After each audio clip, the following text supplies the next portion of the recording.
Hey y'all, welcome to my channel. Today we are going to be discussing what I have read so far in 2025. I did a mini book haul. I'm going to do a mini book haul and also what I am currently reading right now. So let's get started. The first book that I have read, that I finished this year, is Six of Crows. I'm sure a lot of you are familiar with this book. It's very popular. I had high expectations for this book, and yeah, I don't get the hype about it. Like, don't get me wrong, like the plot was good. So it's basically it is a standalone from Shadow and Bone, so it is still part of the like Grisha um, universe, but it is a standalone book. Some people say read Shadow and Bone to kind of get a better understanding of like the magic and whatnot in here. I didn't have an issue with like following along with the magic, but it just, I don't know, like I said, I had high expectations, so maybe that was my fault going into it with high expectations. So if you are not familiar with Six of Crows, it is about the main character is Cass, and he is given a job that is very lucrative, but he cannot complete this job alone, so he enlists some other people who he knows that are various thieves. One is a spy, one is a heart render, which is basically a witch. Someone is a sharpshooter, and then there's another one who comes from privilege. But I don't remember like what his specialty is. I think he makes bombs. He makes bombs. So yeah, he recruits those people to assist him with this heist. Where they are going, it's not an easy area to get into. So and the thing that got me about this book was that Cass always was a step ahead of everybody. Like when something went wrong, he always knew what was about to happen. And it's like, how did you know that? Like really? But yeah, overall this was a decent book. I gave it a 4 because it did end on a cliffhanger, and I'm very curious to know like how it ends. So I did pick up Cricket Kingdom. And yeah, so 4 stars for 4 stars for Six of Crows. My next read was, sorry if you see me looking down, is because my dog is like doing the most right now. And also my computer is down here with my notes. So the next book that I finished is Sky Full of Elephants. It is by Sibo Campbell. Sorry if I mispronounce his name. It is about basically an event happens, and all of the white people walk into a lake or like some sort of body of water, and they don't come back. So like they basically off themselves. So this story, it follows Charles and his estranged daughter Sydney. So Charles is a professor at Howard University when he gets a call from his estranged daughter. He knew he had this daughter, but he had never met her before because, and this won't be a spoiler, Charles was in jail for a crime that he didn't commit. And once the event happened, he was able to get out of jail, and um, and that's how he became a professor. So anyway, his daughter, who is biracial, her mom is white, Charles is black. She reaches out to Charles because she thinks, like with the event, because she is part black, she did not go anywhere. But the rest of her family, who is white, they went into a body of water. So they are gone, and she has been by herself for like a year. So she reaches out to Charles because she had a note on her gate saying that there were more people, more like them, and they all went south. But the kicker is Sydney can't drive. Sydney is a teenager or like late teens, maybe like between 16 and I think she might be like 18. I don't know. But anywho, she can't drive. So she reaches out to Charles to have her come get her, to have him come get her, and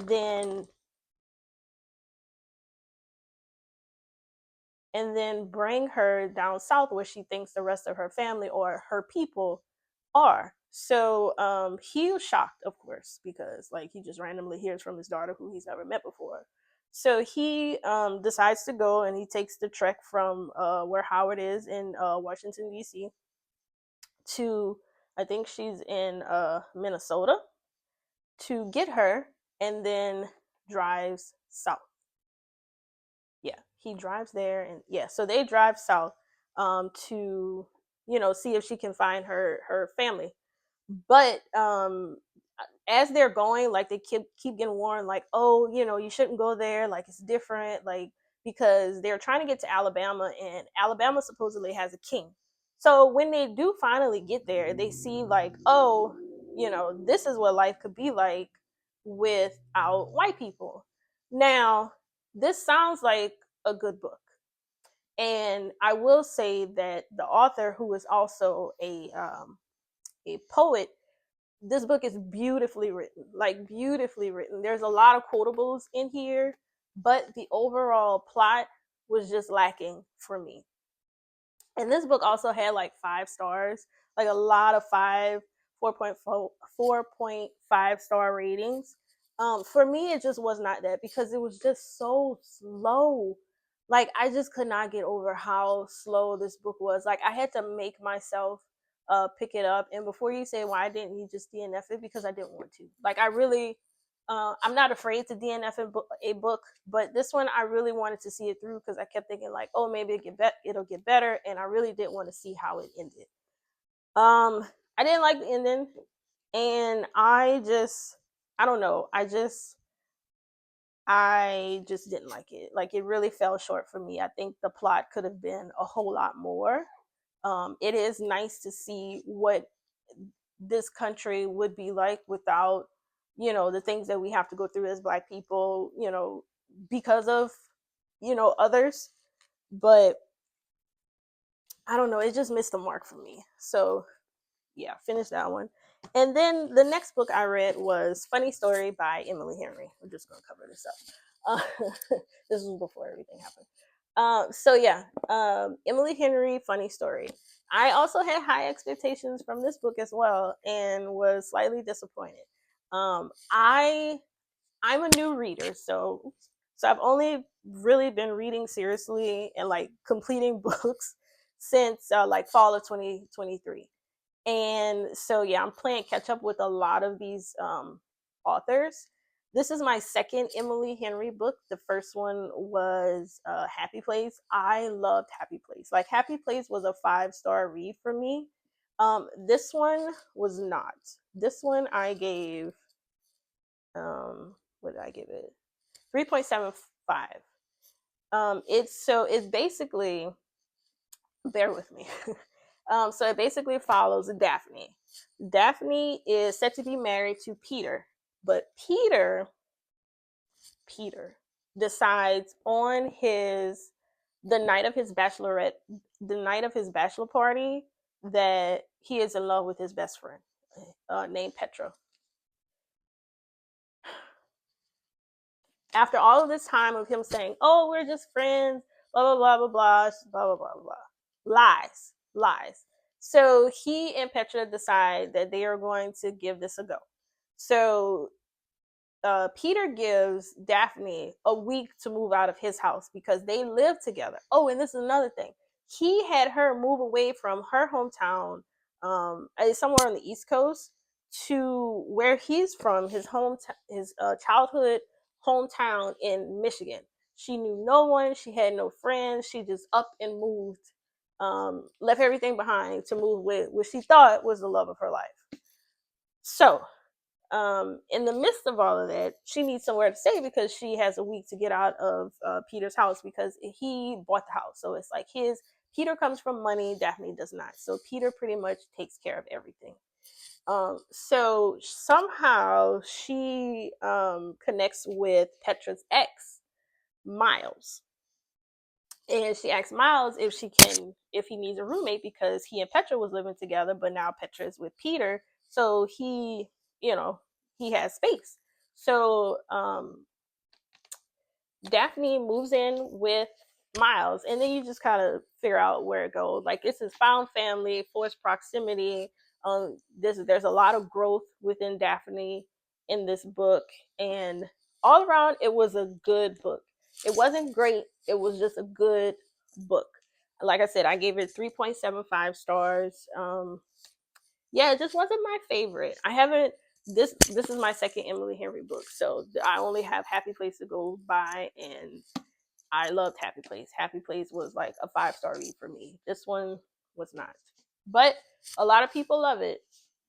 It just wasn't my favorite. All right, and then the next book I finished was Air by Saba Tahir. Now, Air, oh no, honestly, so this is also a standalone duology. I don't know when the next one comes out, but this is part of the an Ember in the Ashes series. It's like a standalone from that. I didn't know when I picked up this book. Literally, Target had a sale last year, and I think it was like buy two get one free. So I needed a third book, and I saw this. I was like, "Oh, this looks good," based on the cover, because I do buy books based on the covers. And yeah, so I picked this up. So I literally went into this blind. Honestly, I may be missing something, but I'm not sure why this is called Air, because it's like three people point of view. Now, if it was just the Air's point of view, then to me that makes sense. But um, I don't know. That's just me. Maybe I'm missing something. Maybe it's a part of the An Ember and Ashes. Like maybe that's a storyline in there. I don't know.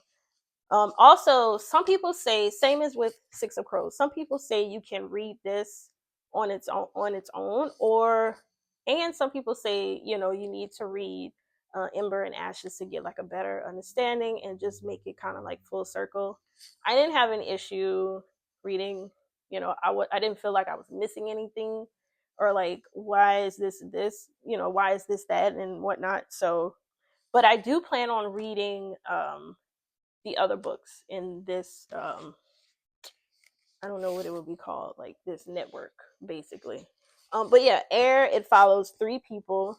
I'm probably going to get their names wrong, so forgive me.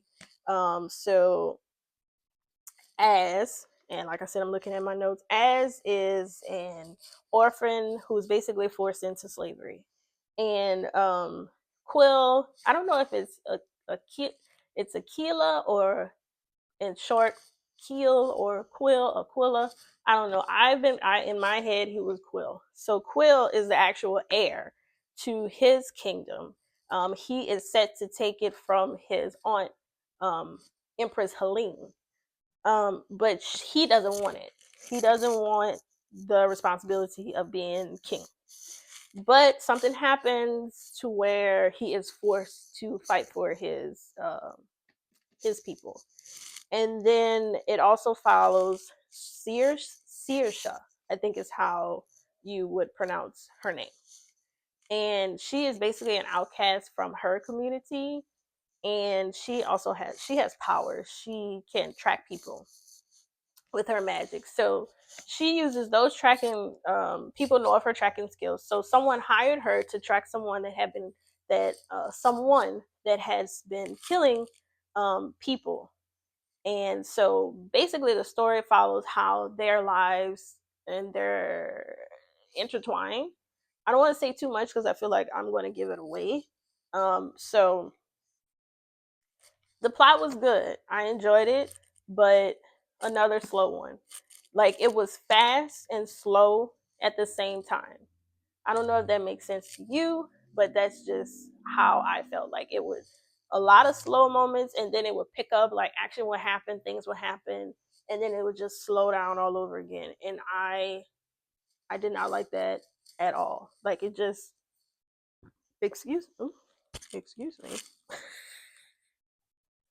Um, it just wasn't my cup of tea. So I gave Air, what did I give it? I gave it a 3.75 because this one also did have a cliffhanger. I don't know when the next book comes out, but I will buy it because I want to see what happens. And I think it's a duology. I'm not 100%, but I think it is. So yeah, that one. So that's all I've read so far this year.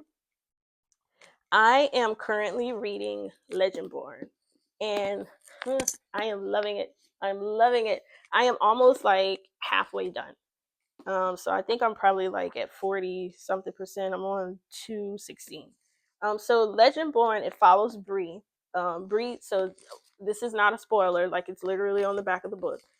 So Bree's mom died in a car accident the night that she and her mom got into an argument. So that leads to Bree really not wanting to be in her home because everything reminds her of her mom. So the argument with her mom was because she applied to an early college program at UNC Chapel Hill, and her mom was against it. She didn't tell her mom that she was applying. So when she got accepted, she told her mom. That's what led to the argument. And then the next day, her mom died in a car crash. So Bree, with the approval of her father, she 3 months after her mom's death, she goes to the program with her best friend Alice. And the first night of her stay there at the UNC, she sees like magic, like she sees something that she isn't supposed to see, and so that's kind of where this story um, takes its turn. And then she meets up with Nick, who is supposed to be her counselor, not counselor, but more like a mentor on campus because she gets in trouble for being out on campus, like outside of campus area. Um, yeah, outside of campus area, her first night there, and that's not allowed. So she got in trouble. The dean assigned her a mentor. The mentor happens to be Nick. So Nick is somehow she finds out that Nick is a part of this secret society. I don't want to give too much away, but Nick is a part of this secret society. So Bree decides that she is going to be a part of this secret society. So she basically badgers Nick, and he has no choice but to see if she can, but to try to assist her to get into this secret society, to try to see what happens, see if she can find out what happens with her mom. And that's basically the premise of the story. Like I said, I'm loving it. It's so good. I started reading it kind of slow, but my reading has definitely picked up. So I hope I can finish it by tomorrow. And yeah, so that is all that I have read so far this year. I also had a little book haul last year, not last year, in January. We're in February now, in January. So I'll show you some books that I got. And I haven't bought any books since. So please be proud of me because I was supposed to be on a book buying ban when I bought these books, but you know how that goes. So, anywho, these three books, you'll never guess where I got them from. The Dollar Tree. Mm-hmm. Yes. So, this book, A Low Country Bride, is it's basically someone is moves to the country and she works for, let's see, it's a military veteran and widowed father. Derek Sullivan hopes to save Always a Bride from bankruptcy in order to preserve his family's legacy. He also wants to reconnect with his estranged 12-year-old daughter, who is still recovering from the loss of her mother 3 years earlier. The last thing he needs is a relationship with a beautiful, smart, complicated woman who will be leaving soon. So yeah, the woman is Maya Jackson. She worked at a bridal gown brand in New York and dreams of becoming head designer. She has a talent. She just needs a chance to showcase her unique style. Due to illness, Maya has always prioritized her career over her personal health until her father fractures his hip and she returns home to Charleston, South Carolina. Although there for only a few months, she's thrilled to find an opportunity at a local bridal gown boutique, never expecting sparks to fly with the owner. So you kind of know how this is going to go, but I saw Black Bride. I was like, okay, yes. As a Dollar Tree, $1.25, I had to get it. The next book is Olympus, Texas. This book seems messy, and I'm here for it. So let's see. It says the Briscoe family is once again the talk of their small town when Mark returns to East Texas 2 years after he was caught having an affair with his brother's wife. His mother, June, hardly welcomes him back with open arms. Her husband's own past affairs have made her tired of being the long suffering spouse. It perhaps time for a change. Within days of March's arrival, someone is dead, marriages are upended, and even the strongest alliances are shattered. In the end, the ties that hold them together might be exactly what dragged them down. Messy and good at the same time. I'm looking forward to reading this one. And then the last one I got was Remembrance by Rita Wood. Oh, this is Olympus is Stacey Swan, and then A Low Country Bride is Preslesa Williams. Sorry if I pronounce her name, but that seems right. Preslesa. That's a pretty name. All right, so this I was kind of hesitant because I really didn't know how it was going to go, but it seems like it's historical fiction. So the inside says a refugee struggling to rebuild her life in America after the devastating Haitian earthquake is suddenly inexplicably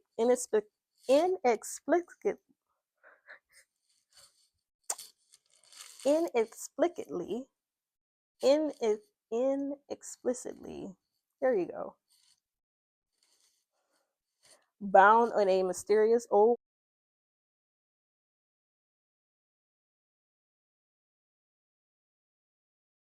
so yeah, sorry I fumbled through that, but yeah, so that's Remembrance. So this seems like a good one too.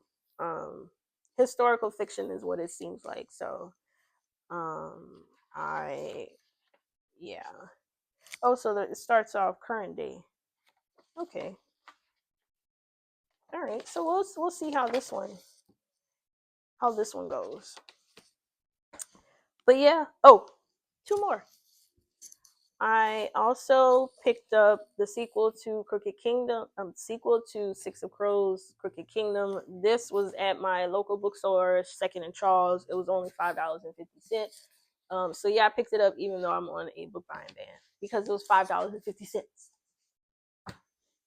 And then The Hunger Games. I have never read The Hunger Games, and also these two are used books. But look at the condition, like brand new, little scuff at the bottom. Who cares? This was $4.95. $4.95. So, like I said, I have not read any of the books. I have seen all of the movies except for like the last one, I think. Like the Songbird one. Excuse me, the Songbird one. I haven't seen that one, but I have seen all the other ones. Yeah, so I'm looking forward to reading this. I don't know when I'll get to it, but it was $4.95, so I could not pass it up. And that is it. I hope you guys enjoyed the video, and I'll see you next time. Bye.